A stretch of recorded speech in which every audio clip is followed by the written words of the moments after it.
qadını öpürəm. Sən gözəl pedaqoqsan. Bunu da qoy qeyd edeyim.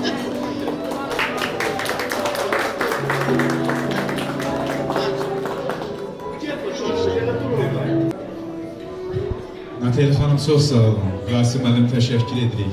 Tahirə xanım, uca olasınız, gözəl arzular üçün. Mübariz müəllim, övladlarınızın hamısına halaldır. İnsana lazım olan ağıldır, kamaldır. Biri Ayxan, biri də Ayaldır. Bəs niyə alqışlamırsınız?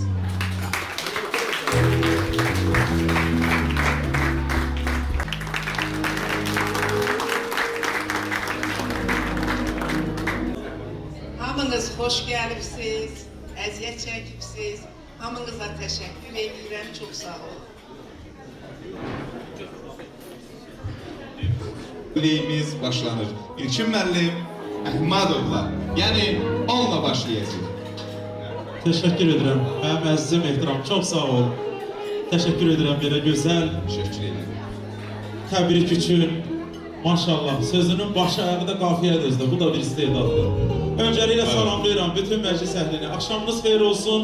Əziz qonaqlar, çox hörmətli xanımlar və cənablar, sizləri xoş gördüyüm bu gözəl gündə. Həqiqətən gözəl gündür.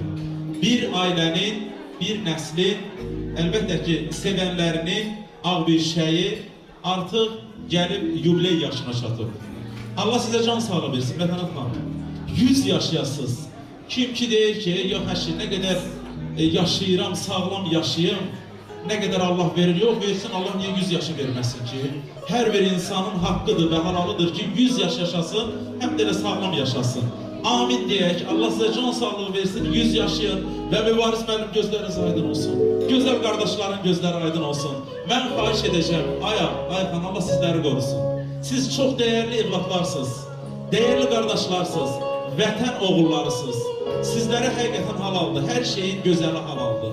Halalınız da olsun, xahiş edəcəm, bu ailəni ümumilikdə yaxşı-yaxşı alqışlayaq, gürültülü alqışlarla. Və hər birimiz meydana buyuraq, yaxşı-yaxşı rəqs edək, sonra inşallah mübariz müəllim nə desəz olacaq inşallah. Var olasınız.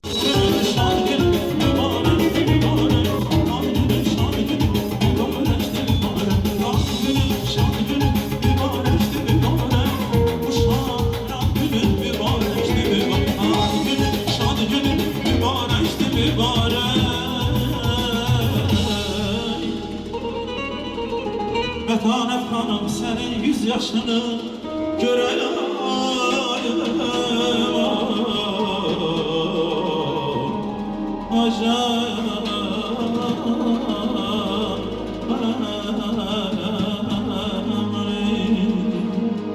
Hər şey gözəldir həyatda. Sən bu gözəlliyi anlaya, duyabilsən.